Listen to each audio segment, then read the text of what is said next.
Hello, everyone. I'm David Byrne, and I'm chairing this webinar, which deals with from the individual to the collective, narrative and participatory approaches to evaluating complex human systems. We're very glad to have Beth Smith, who's a principal consultant at the Cynefin company, who deals with, particularly as program manager for citizen engagement. Beth has a background in community development and worked at one point in the as an advisor to the Commissioner for the Interests of Future Generations in Wales. So Beth's going to talk for about 45 minutes and we'll answer questions at the end. Questions can go into the webinar via the Q&A box at the bottom of the control panel. You can vote on questions by liking them, and that will move them up in terms of the priority with which they will be answered. So I'm going to hand over to Beth to start the presentation now. Wonderful. Thank you, David. So just by way of introduction, my name is Beth. As David had mentioned, I'm a consultant at the Cynefin Company. My interests include particularly government and citizens engagement, but much more broadly than that as well, also within the more kind of commercial sector, particularly understanding learning, evaluation and monitoring, which is, I guess, the reason why I'm here today. So all in all, I'm going to paint some pictures of some theoretical concepts that I'm going to play with. So the first part might be quite heavy in terms of some new language, although I will make a concerted effort to translate them into plain English. And then how do we fit this together in practice as a means of reconciling some of the philosophical and practical issues that these concepts present to us in evaluating across complex systems. So particularly participation is something that is very dear to me personally and academically. So when I'm talking about participation or citizens' participation, this is the broad definition by which I will be going by. But please note that when I say public participation, if we're talking about a very specific organization or a very, even a private organization, the same concepts apply. You can swap the word public for customer even, or employee in those types of scenarios. But the activities and methods by which people's concerns, needs, interests and values are incorporated into decisions that affect those people subsequently.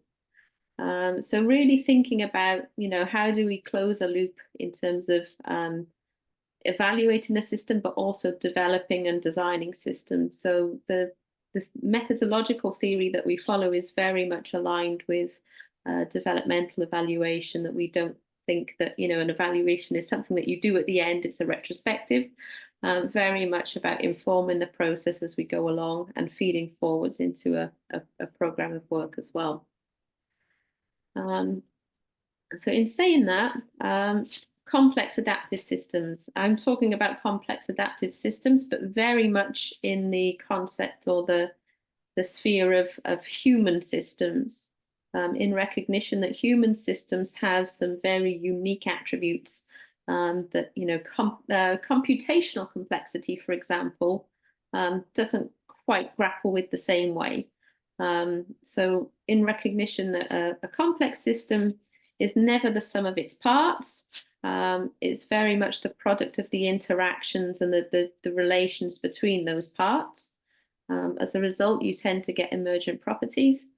But particular to a human system, humans have other characteristics such as roles, intentions, and different ways of knowing and social ways of knowing as well.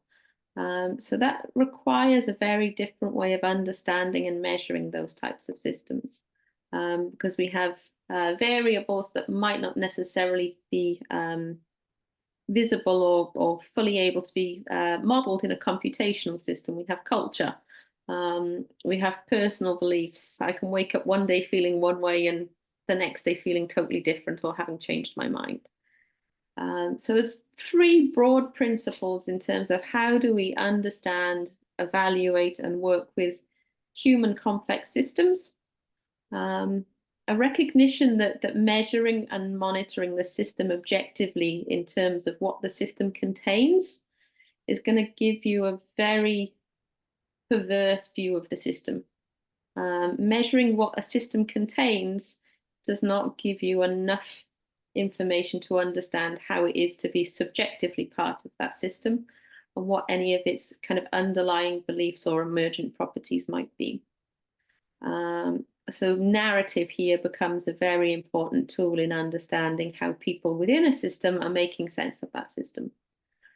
So 3 big principles is to reduce the granularity at which we look at and understand the system. So rather than chunking things up into very, very big aggregates, we look at the small things that happen en masse. The finer grain that you look at the system, the more interesting things you can start to discover about it. We think about distributing cognition. So making sense of that system needs to be something that's not seated within an individual person. That's something that needs to be harvested from across the people who are part of that subjective system. And with that comes a lot more agency in the process as well. And then the 3rd key principle is to disintermediate, which is to remove the middle person interpretation. And I'll go into that in much more depth in the coming slides. But typically evaluations are done by a policy professional, a researcher or evaluator, particularly when we're talking about qualitative evaluations. Go out and collect stories, take them back to the office, code them and interpret them. Now, the subsequent output of that is all tainted by the point of view of the researcher that's done that. And at some point in time, that might have been totally okay and sometimes still is. But particularly in more complex, diverse environments, multicultural environments, that can be a very dangerous thing. So our principles are saying that the person that's had the experience should ultimately be the person to interpret it. And with that comes a couple of extra valuable bits that I'll go into a bit further as well. In addition to that, once we've collected data according to these particular principles, there has to be a social sense-making process. If any kind of change or recommendation is to be sustainable, it needs to involve the people who are involved in that system in order to understand what's going on, how people can integrate their beliefs into a more collective point of view. That is not the same as saying we're seeking consensus. So the word we use here is coherent heterogeneity. That is to say, we can recognize the differences in the system and understand how they fit together, as opposed to saying, you know, everything has to look one way. So very, very mindful of not kind of artificially or accidentally, for that matter, removing some of the diversity that exists within a system, because again, that can give you some very misleading findings for one, but there's also a big ethical concern around that, which I'll come to as well. And the broader recognition that if we're working in complex adaptive systems, they're in a constant state of flux. I say we're in a permanent state of middling. If you're working in a complex adaptive system, you never get a clean sheet. Whatever system you're working with comes with inheritance from elsewhere. So you're always working with something that's mid in progress, and that's subject to further change. So a longitudinal approach helps to deal with the complex adaptive nature of things. And a big one to point out whenever working in a complex adaptive system, that context is everything. Especially the more complex the system gets, we can all be looking at and interacting with the same system from very different angles and lenses and beliefs that we bring to it. And so for evaluation, that highlights a very important purpose of representation. How do we ensure that people from across this system are able to be involved with the evaluation or understanding of it? And now typically, representation has been dealt with as a thing of demographics largely. And so just to kind of blow that one out of the water a little bit, I'd like to say, take a look at these two people. Demographically, we could be looking at the exact same person. In terms of the ideation or discourse of these two people, I should imagine they're very, very different people. So a recognition that when we're doing representation, that also needs to involve a discursive representation beyond just demographic representation. And to quote my favorite philosopher, Morticia Adams of the Addams family, what's normal to the spider is chaos to the fly. So whenever we're working in these types of systems, it's almost inherent that there is going to be some kind of inequity, some kind of equality within a system. And so there's I personally believe, a moral obligation, you know, for evaluators, people developing projects, to take action to mitigate against that as much as possible. Which takes me to one of my first big words of the day, epistemic injustice. So it's ultimately defined as wrong done to somebody in their capacity as a knower. So to give somebody's capacity to know and understand the world a deflated point of view, or to hold privilege to other points of view in a way that discredits others. If I'm being a bit tongue-in-cheek, I think the perfect example is, why is it that old wives' tales are called old wives' tales, and yet old men's tales are called philosophy and religion? It's to say that we're all interacting with this same experience, but for some reason, whether consciously or not, it's much easier to believe some people than it is others. And there's some reasons for that. So when we're looking at epistemic injustice, it can broadly be broken down into two subcategories. So what we call hermeneutical injustice, and that is where there's what we call a gap in collective interpretive resources. Now that sounds like a really big, long word, but to have a common understanding and common vocabulary that captures a concept.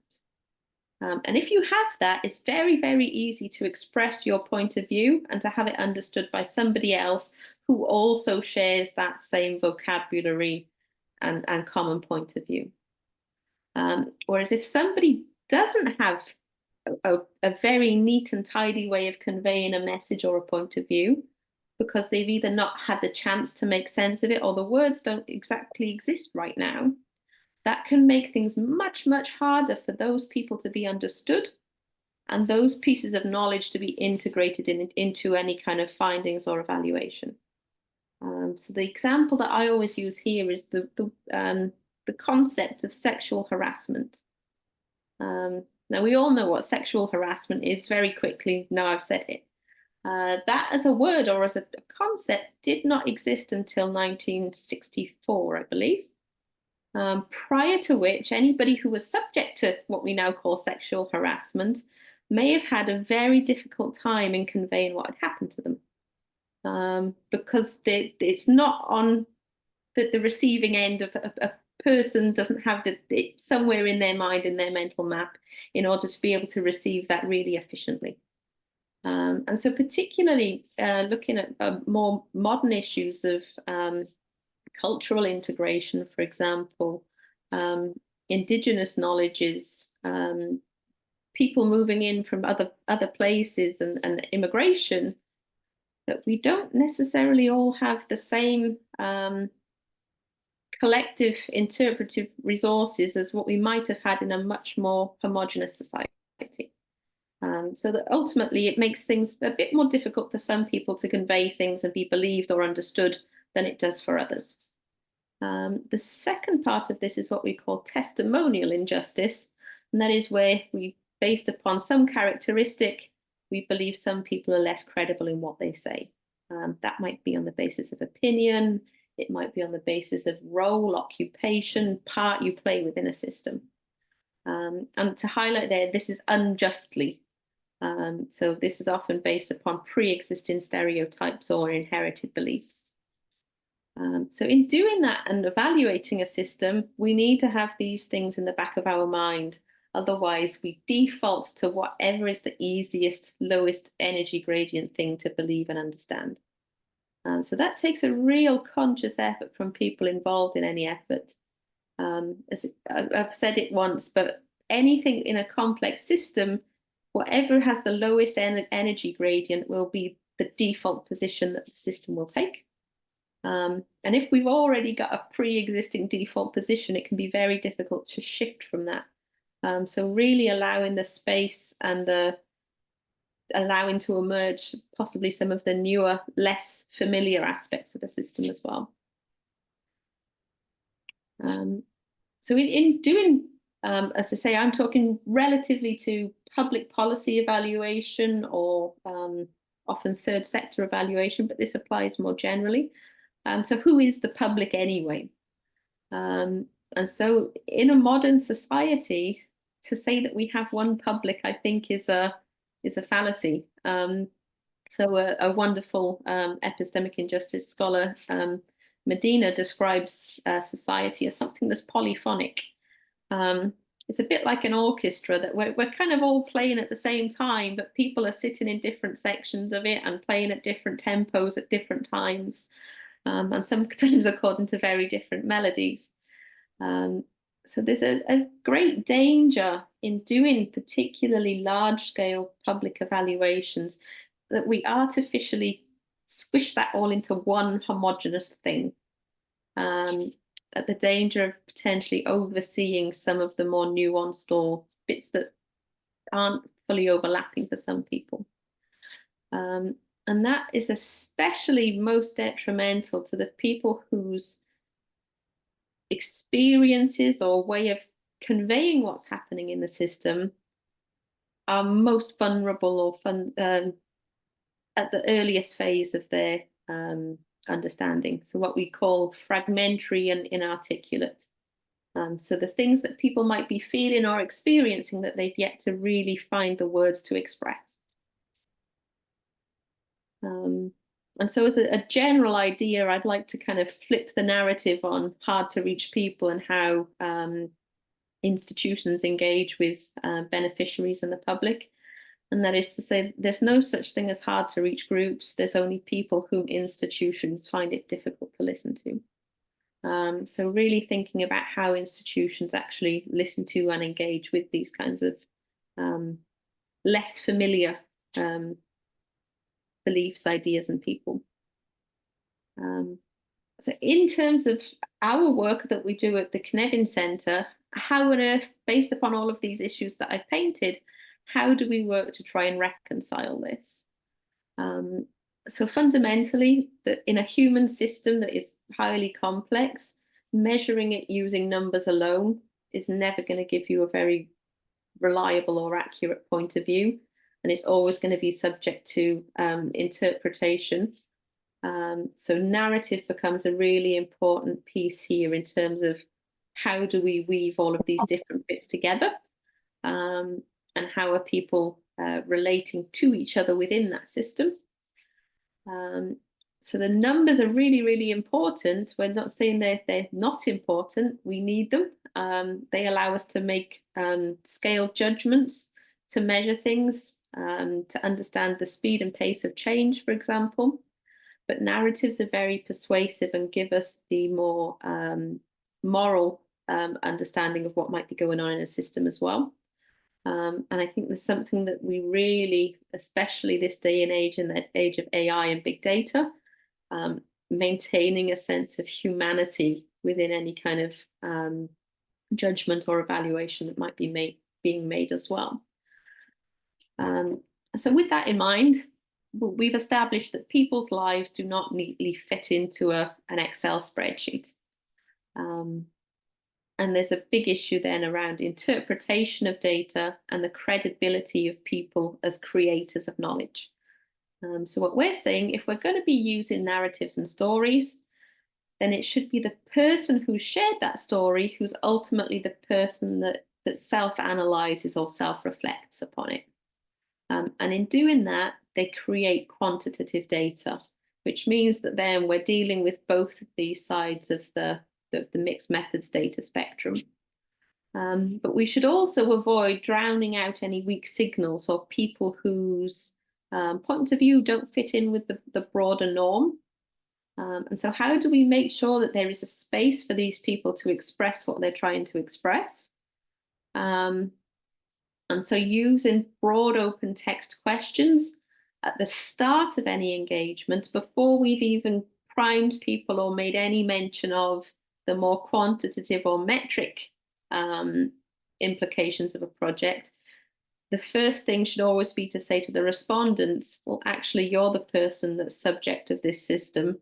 How is it for you? What's showing up for you? Because otherwise we potentially risk coming in and only looking for the things that we thought we might see.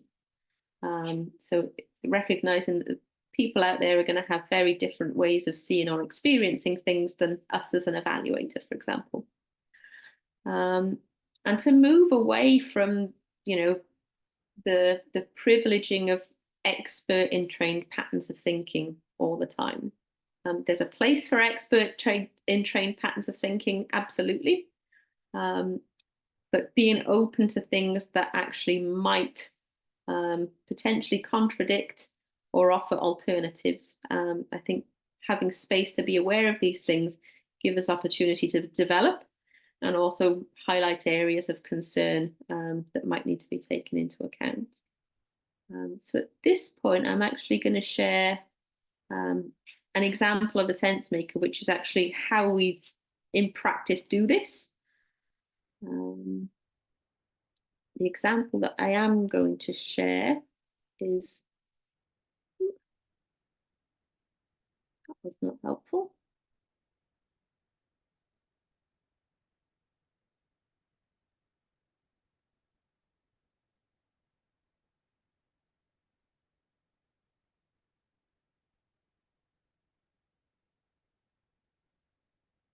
Yes, the example that I'm going to share is very briefly just give you a sense of the process that people might go through in order to do this. So typically, we start with the open text question. This is one designed to understand organizational culture and how that might be changing over a period of time. Similarly, this could be something that integrates maybe elements of most significant change methodologies. So tell us a story about the most significant change that's happened to you as a result of being involved in Project X, for example.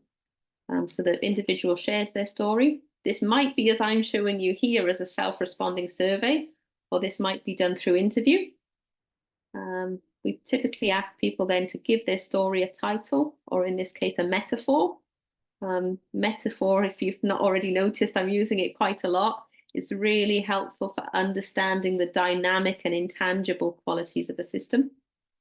And then, as we say, the person that's then shared that story should then be the person that tags this story or makes sense of this story against a set of predefined qualities. The big fancy word for this is spatial semiotic analysis. But for anyone here who's a workshopper, an evaluator, or a facilitator, you guys do it all the time. It's sticky notes between different points. But this is ultimately a way of doing it in which we can derive much more robust statistical values from. So the person has shared their story. They're given these three things to consider. So the tension of these things, or the proportion of these things, how did they show up or influence in your story? So if it was an equal measure of all three, the dot goes in the middle. If it was entirely about people and behaviors, it would be over here. And ultimately, you can be anywhere in tension of these three things.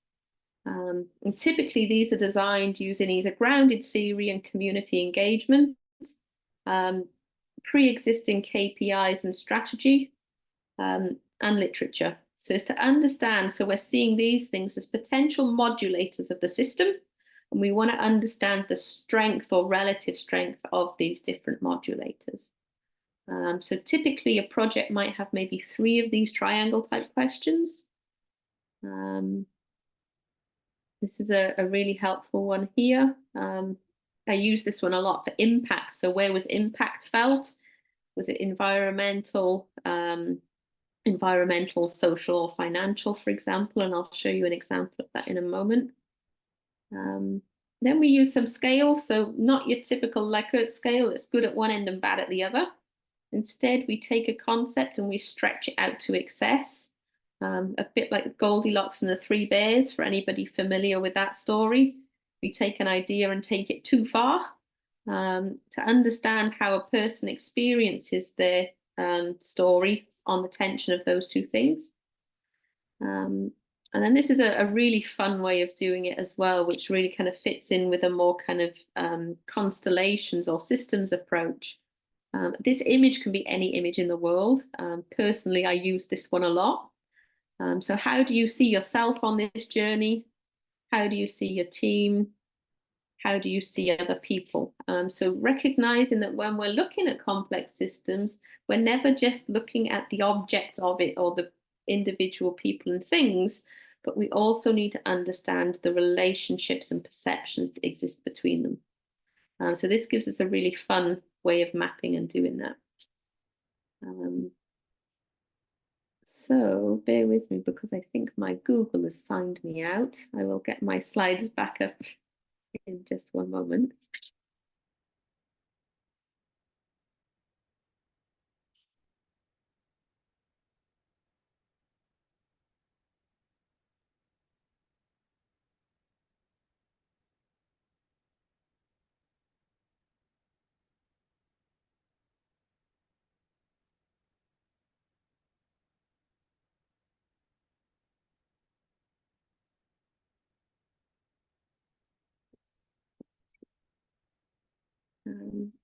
So in doing that, what we've done ultimately is to collect stories and narratives, but then to deeply integrate the quantitative data that relates to them. So when people are answering those triangle questions or that little canvas with the people on the bridge, it's always in the context of the story that's being shared. So what we're really trying to do is to increase the interactivity between the qualitative and the quantitative data. And what that does, it allows us to give context to any statistical patterns that we see, but also allows us to give a degree of rigor to the qualitative experiences that people have. So I'm probably not going to talk about this as much as I'd have liked because I recognize time is short. But to quote Alistair MacIntyre, there's no way of giving an understanding of any society, including our own, except through the stock of stories which constitute its initial dramatic resource. So just to give an idea in terms of how stories and quant data fit together a bit more. So we have tacit knowing. These are the things that you know when you feel like you know them. You're maybe not necessarily able to fully give them voice and fully give them words. But the first step to communicating things that we know is to tell stories. Now, stories are great. They're full of they're full of detail. They're quite heavy to spread, actually, or to communicate. They take time. They take effort. So what we're able to do then is to increase the explicitness of them. So we do that through codification. So by writing stuff down. And then in order to make things more spreadable and easily and quickly, efficiently understandable, we can make metadata or statistics or numbers out of them. So it can be a very, very effective and efficient way to diffuse or spread information through numbers. But in doing that, you lose a lot of the richness of the story. So it kind of exists on this spectrum. And what we're ultimately trying to do is to say, how can we have the explicit number without losing the underlying tacit knowledge or the experiential part of any set of data? I'm probably going to skip this one. So ultimately, what we would be looking at is the depth of insight, which has traditionally been story or qualitative data. It's very deep, but usually we're not able to work with it at very much volume. So, I would say the average academic qualitative study nowadays, correct me if I'm wrong, it's unusual to see a study include more than 20 people at any significant depth. Similarly, you've got big data, which it very much has kind of transformed a lot in more recent years, typically based upon numbers, very devoid of the context, although less so nowadays. But there are issues in terms of how that's been done and the algorithmic interpretation of that and what that means to the authenticity of those qualitative things, but that's maybe for another day. So what we're saying is actually, how can we find, rather than big data or thick data, what is rich data, where we have both strength of number and depth of insight. So in combining these things, we can see where an individual sits within a collective pattern, but we're also able to look at the collective patterns that give us an indication of the broader societal or cultural beliefs that encase these experiences. So this is an example that I've shown you what the input looks like. This is a bit of what the output might look like in a given project. So we can see that once an individual person has placed their dot on a story, and then suddenly where 2,000 people have done that, we start to recognize areas of density and clustering. So this gives us an idea that, you know, again, we're not looking at a monolithic public. We are looking at a polyphonic public. There's difference across things. But we can start to understand what this apparent public's belief system might look like. This gives us the average across the data set. This gives us the percentages in terms of distribution. And then this one here, using so kernel density, shows us where the stories are most likely to cluster together, which is usually indicative of the dominant cultural norm within this broader group.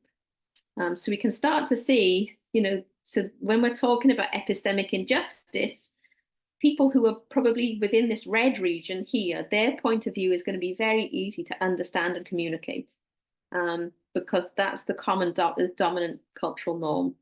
There's low energy in terms of communication and believing people. Whereby we have people that fall outside of that, these are the people where we might actually find it a little bit more difficult to understand their point of view because it doesn't fit the dominant pattern. So this just gives us a way of reminding ourselves of that. So this is an example, and I actually noticed David, who was actually involved in this project, is on the webinar, so hello. So this was one that we actually ran in South Sweden. For those who aren't Swedish speaking, I will do some translation for you.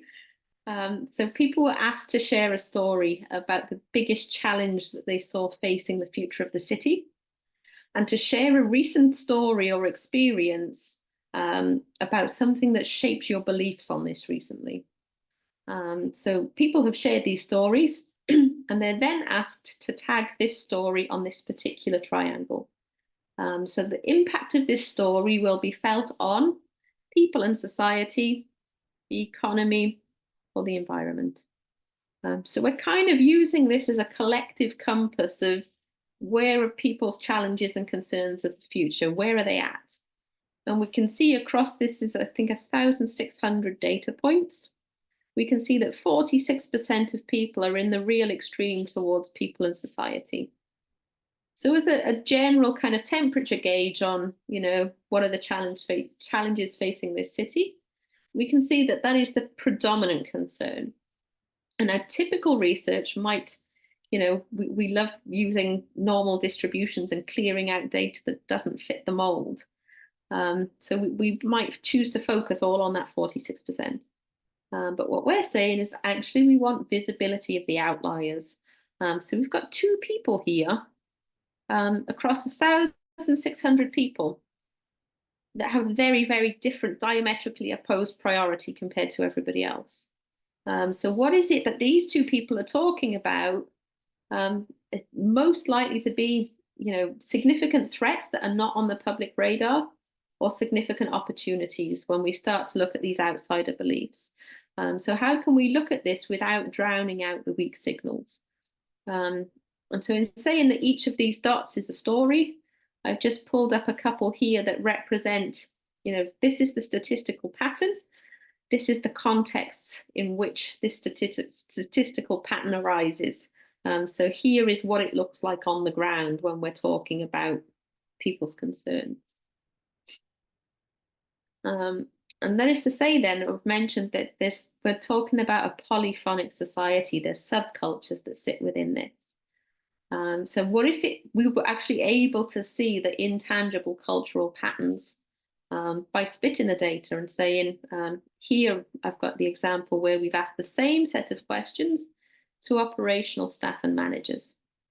And we suddenly realize that their priorities and principles are really quite different to each other. Yet previously we might have been treating this as a homogeneous group. So how is it that we can actually engage people in reflecting on their experiences to start to expose some of these subcultures in more generative ways as well? So what is kind of really important in doing this is that if you were to ask somebody, does that pattern exist? Do you think your managers are different to you guys? They would tell you, and it would be very, very easy to dismiss it as one person's point of view or anecdotal.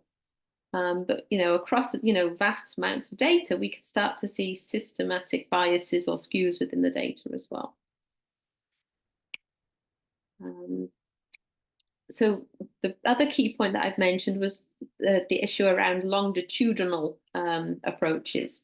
So in recognition that when we're working with a complex system, they're never static. So this here just gives us an example where we've taken a capture of stories at one point, an intervention then happens, and then we resample the population. So at the beginning of this process, we can see here that people predominantly thought about themselves and they were told what to do. That is the largest cluster within the group. Yet there is 13% of people who are up here, and this is apparently the desirable state where people think about the broader team and they have autonomy. So as the old saying goes, the future's already here, it's just distributed unequally.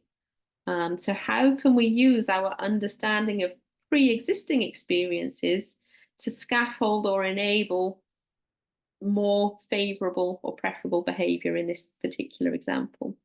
So taking the stories that lie behind, this axis here, recognizing that you might not get people to move all the way up here in one clean sweep, we can look at the stories that are nearby or heading in that direction to find insights in terms of what happens on the ground for these people that enables them to carry out the more desirable behavior. So we then go in with an intervention because we think we found the answer, resample the population 3 to 6 months later, and we can see the speed and direction of change. So we can quantitatively see the shift, and then we can re-look at the stories here to understand what that shift looks like for the people that are in and of that system. So what is it that boots on the ground are seeing that has made the difference to this system? So before I skip on to that one, that is what we call a vector theory of change. So looking at the speed and direction of change for the energy cost required. So that's radical kind of, to radically move away from the traditional kind of theory of change, whereby we predefine an end product and we work towards it. It's to say that we look at the system where it's at.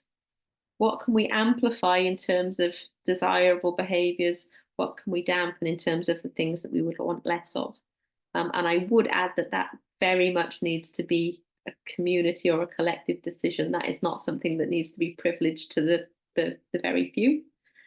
So the idea of sense making in the collective process really comes in around defining which is the speed and direction that we actually want to be heading in. So that's not to say everybody has to be heading in the same direction either. To bring it back to this idea of coherent heterogeneity. As long as we know why people are going in certain directions and that their reasons for doing so are honourable, then we can be much more accepting or tolerable of that kind of diversity as well. So to just give an example of a real case study where we've run this and had some pretty significant impact. So in 2015, when the Social Services and Wellbeing Act came into play in both England and Wales, I think us Welsh, we did it a bit differently. Typically, these kind of large legislative evaluations take place. They're very normative, bums on seats, savings to the taxpayer and all the rest. But we wanted to understand what was the impact of this new legislation on people that were experiencing or living within the social care system. So what we did was to set up a citizens science project where we trained people from across the country as interviewers, as researchers, and they went out and interviewed people from across the demographic who were either carers, unpaid carers, sorry, or recipients of care.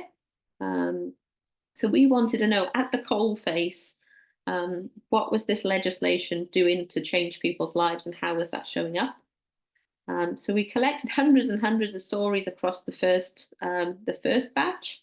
When we looked at the data and the patterns that were in that data, that gave us some really interesting dilemmas and issues to grapple with.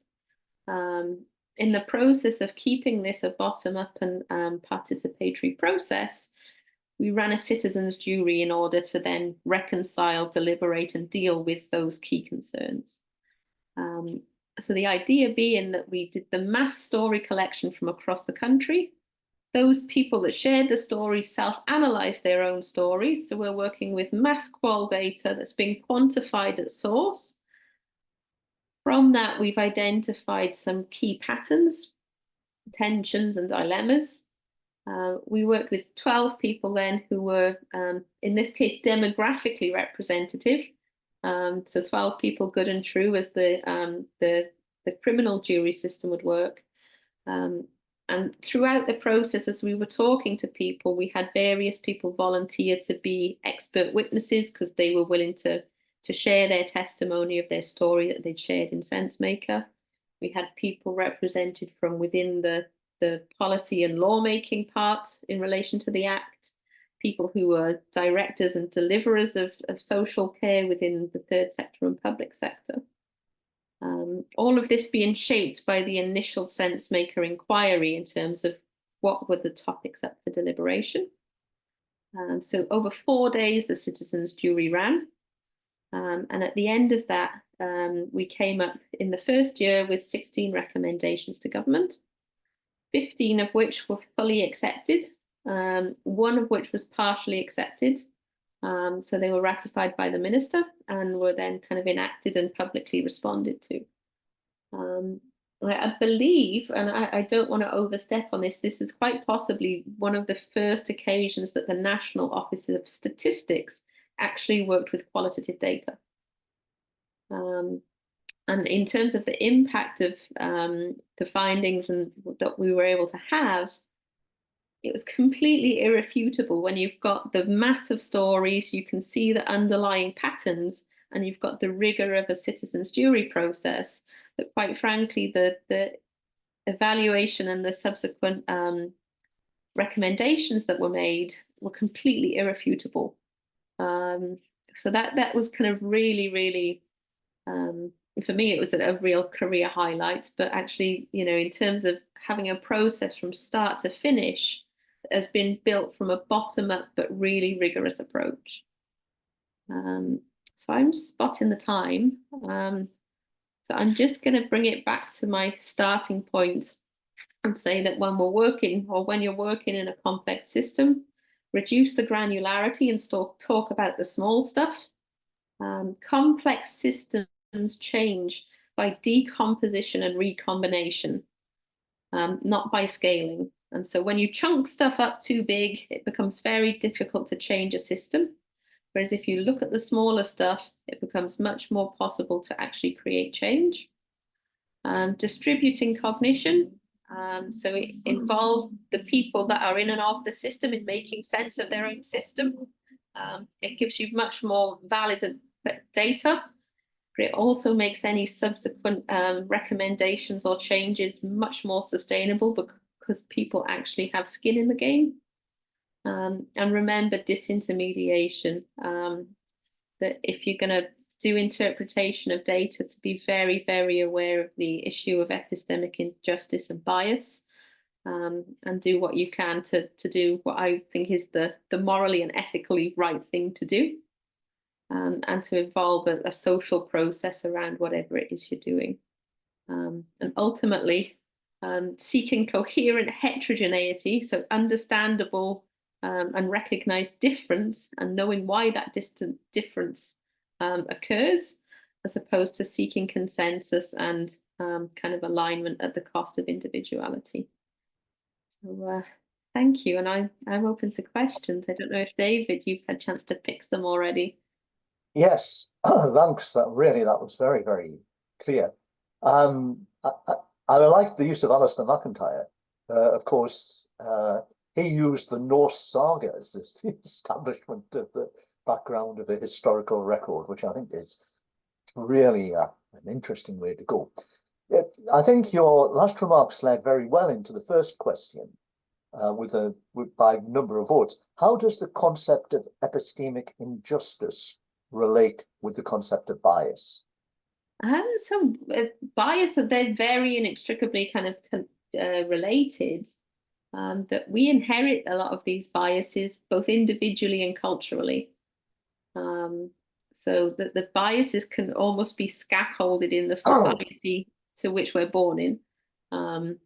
At some point, these biases might have served, if we're going to go by Gary Klein's kind of understanding of bias, at some point, a certain bias might have held value. It might have been held as a virtue even. And as society moves on, society's values might have changed, but that system of bias might still be deeply ingrained into our language very much, and our subconscious beliefs. So a lot of it is, one is being very, very aware of pre-existing biases because they will cause or lead to epistemic injustice. The other issue is epistemic injustice, if allowed to continue, will further entrench biases. Because the idea that if we keep going with the dominant and established way of knowing and understanding because that's the easiest, we actually just escalate it. And we're very much seeing that nowadays on social media and algorithms, in terms of training data sets and algorithmic bias takes any biases that we might have previously had and actually amplifies them because it exposes that data much, much more. But again, that's maybe one for another day. No, thank you. I mean, what you said there to me, it illustrated the importance of positive feedback in that context. Yeah, I think that's absolutely right. Okay, I'm not reading out people's names because having managed, despite having Welsh-speaking relatives, to mangle the pronunciation of Cynefin at the beginning of this, I don't want to mangle anybody else's name. But the second question by order of votes is, can you say a little bit more about what it means that the elements with the lowest energy gradient will win? Yeah, so whatever's the easiest thing to do tends to be the things that get done in a default scenario. So if you think about, I often use the metaphor of an empty swimming pool. So if you have an empty swimming pool and you imagine it's deep at one end and shallow at the other, if you put the ball in the middle, it's always going to roll to the deep end because that's the way that the system's predisposed. And particularly ecological and human systems, not in every circumstance, but in most, they default to whatever's easiest and the most energy efficient because that in kind of in ecological terms is generally what will allow survival of a system or a species. So default to whatever's the easiest.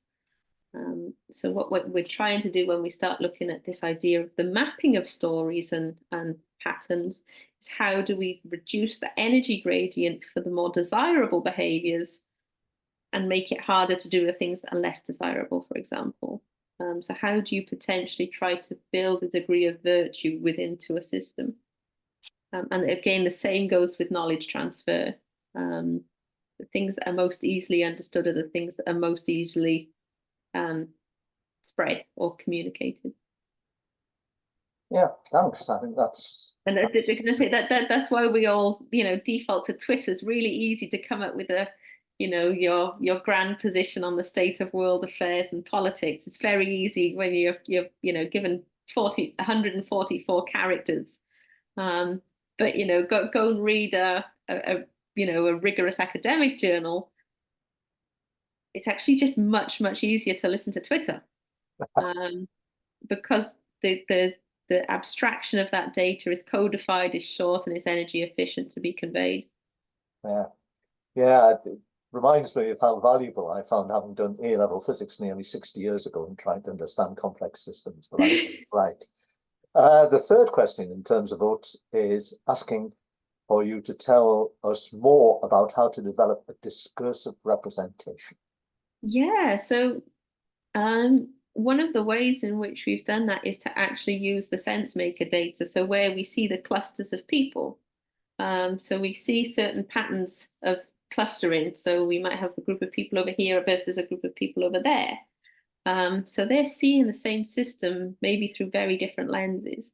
So that can be one very simple way of starting to map some of the more discursive differences. It can also be done through very simple means, such as screening questions before involving people in a focus group, for example. Very rudimentary ways of doing things. I often, and it pains me to say this, I'm a British person living in Denmark. But when we look at the Brexit vote and scenario, that we all seem to, we recognise that the two camps, but when every person I've ever spoken to that's voted Brexit has done so for entirely different reasons.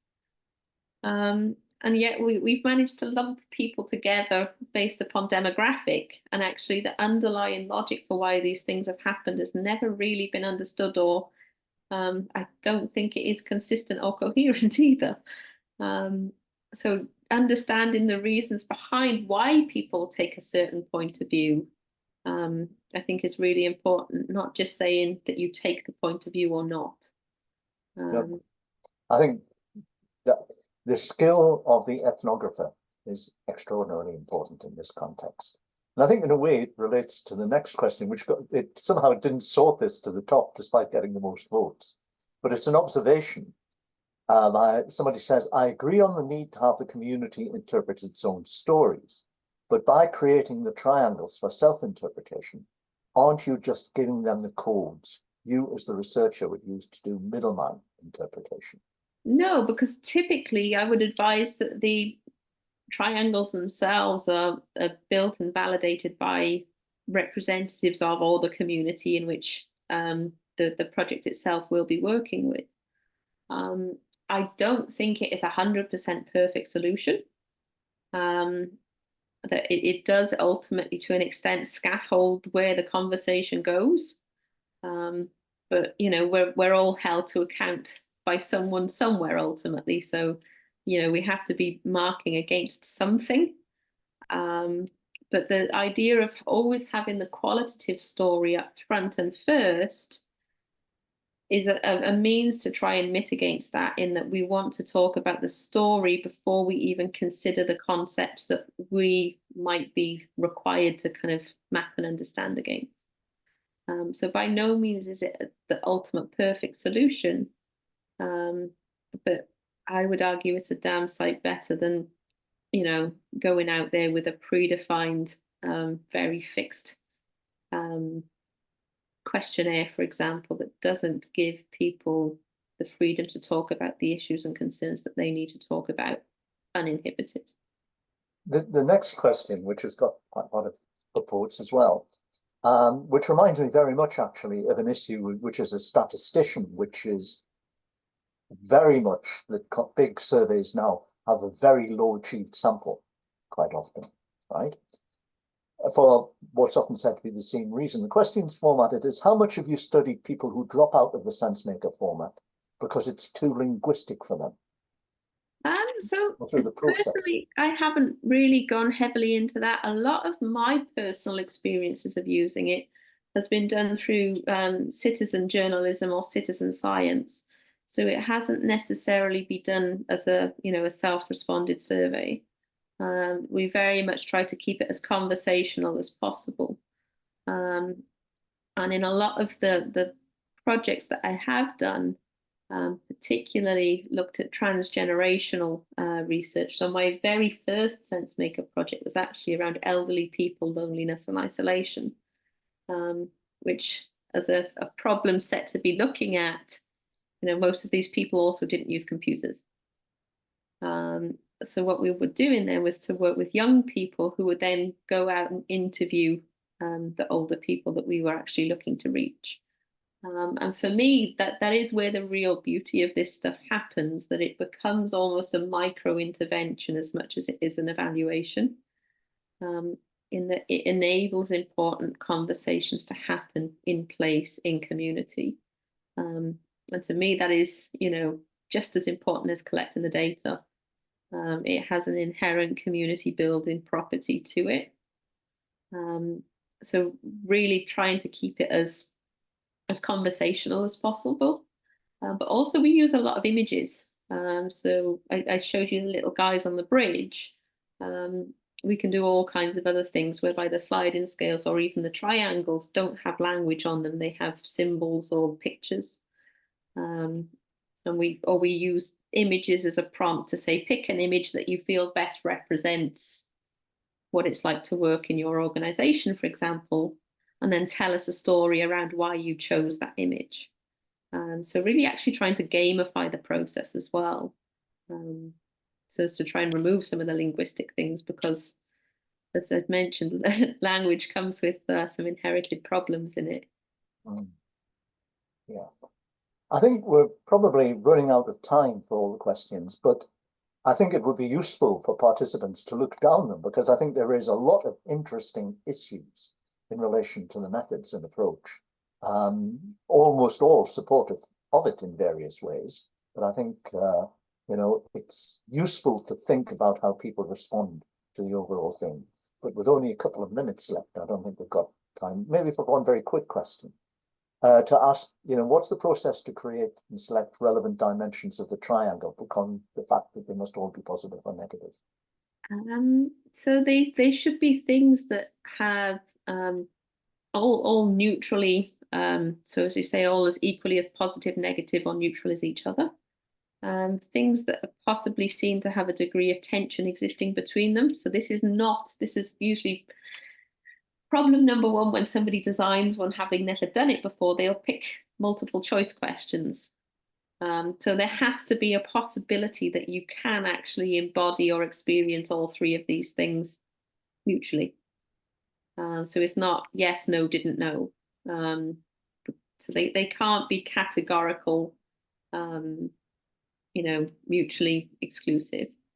Although people can choose to be, but that's not, they mustn't be that. And as I say, designed predominantly, I would say, on the basis of grounded theory and existing engagement. So including the people they're likely to be used with. Integrating existing strategic points, KPIs, or policy variables.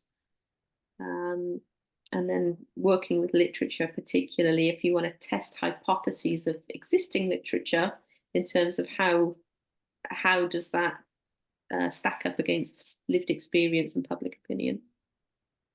Well, we're on 1400. We'll have to end it now. I'm going to thank Beth for a really interesting and in some ways provocative presentation, which is illustrated by the responses and the questions. Provoking, I think, in the sense of making people think rather than make people argue with what you've had to say. So that's been really good, and thank you very, very much indeed. And thank you for everybody who attended and submitted questions. Thanks. Yeah, and thank you. And if you want to reach out, you can find me or the Cynefin Co at these various places. So thank you.